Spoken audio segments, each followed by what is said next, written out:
Hello YouTube. It's what is it, May 10th? Yeah, it's May 10th.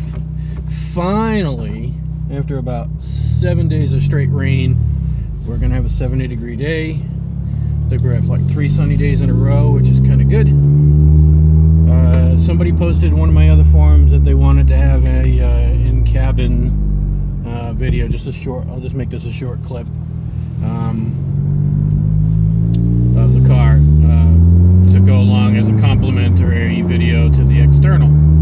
So I am leaving Home Depot because I'm making another boost leak tester, and it just happens to be that this Home Depot is right near my favorite industrial park.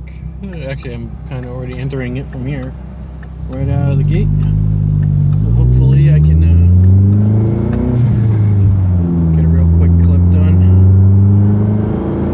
before I get back to the shop.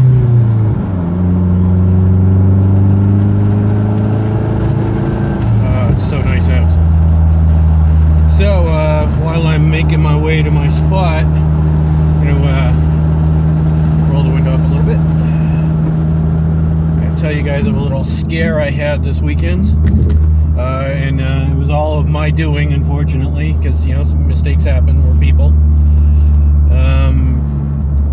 Saturday, I got some new clamps. I ordered some new T-bolt clamps, and to go on the intake tube.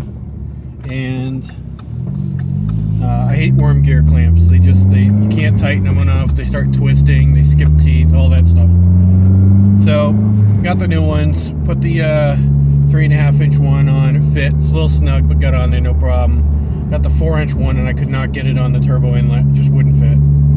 I need like a 4.25, 4.5-inch one, so, to get over like the initial the nipple, or whatever you want to call it. So, I go to reuse the worm gear clamp that I had on it. So, I have to slide it around it because I didn't take the tube, the coupler off, so I slide it around like you put a necklace on, and then I felt underneath for the boost reference vacuum line, because it's right underneath it, coming off the compressor housing.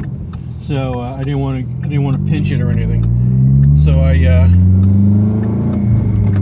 get under there and I spin it around, and I'm going, all right. I didn't like where the screw was sitting, so I spun it again, but I forgot to recheck its placement, and I'm just gonna pull right here because this is, oh no, actually it's not my spot yet.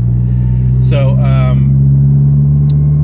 I started clamping it down, and it clamped down fine. There was nothing going on, and essentially what ended up happening was I took the car on the highway, and instantly 29 pounds of boost, 29.67 pounds of boost, and the car wanted to go lean.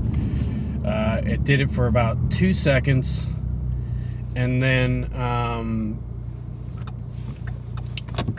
I had a pop and a little crackle and a little puff of smoke out the tailpipe, and I knew something wasn't right.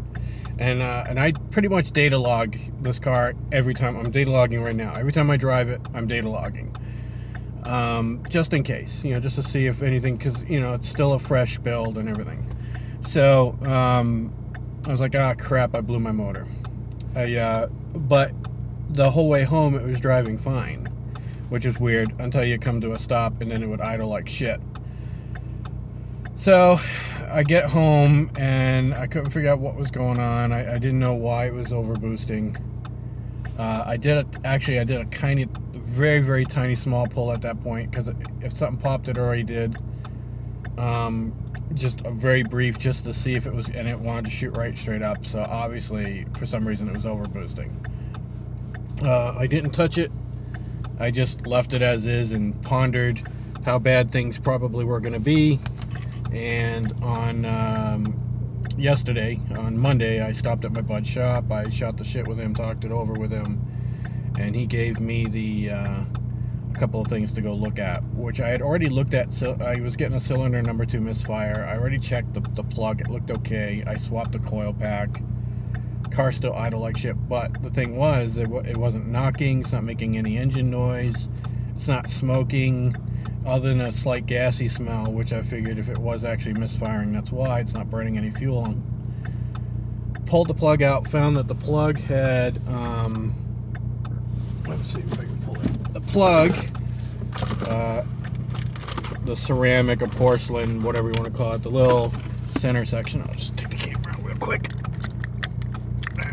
Get out. There we go. Alright, so if you can see this, if we can get to zoom in. Come on. Alright, well, whatever. If you see the diode there, right underneath the, get my hand over here. Right there. Alright, the diode has that ceramic thing around it, and when I pulled it out, it looked like this. I'm like, well, alright, well, at least it doesn't look like the piston slapped it or anything. It was awesome, but I had my my glasses on and I'm nearsighted, so it was still blurry when I was looking at it, because when I first pulled it out, it looked like this. As you can see, the center has slid down over the diode and is now resting on because it cracked under the heat. And there it is. So that's why it was misfiring. And yeah, it's dirty. I threw it in a box that had some crap in it. Actually, I don't know what that is all over, but yep. So I put the stock, I put one of my stock plugs back in because I still have them in the box with the brisk plugs. And I've reordered a set of Denzos from Tune Plus, and those will hopefully be here in 2 or 3 days, and I can swap them all out because I'm sure the other ones took a little bit of a beating. So that's pretty much it. So yeah, it was fun. So essentially, thank God I only smoked a plug, and then time will tell in the future whether or not anything else is funky. There's not much I can do about it if it is. So. But anyways, so here we are in my favorite park. Now that we're done with that story and wasting time and there's no cars, I'm gonna go turn around. A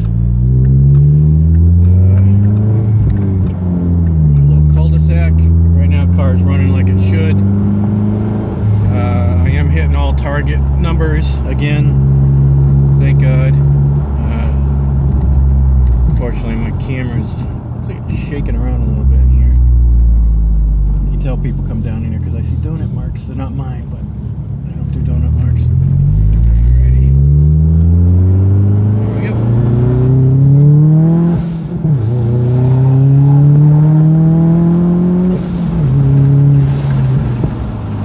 Okay, way too fast for industrial park.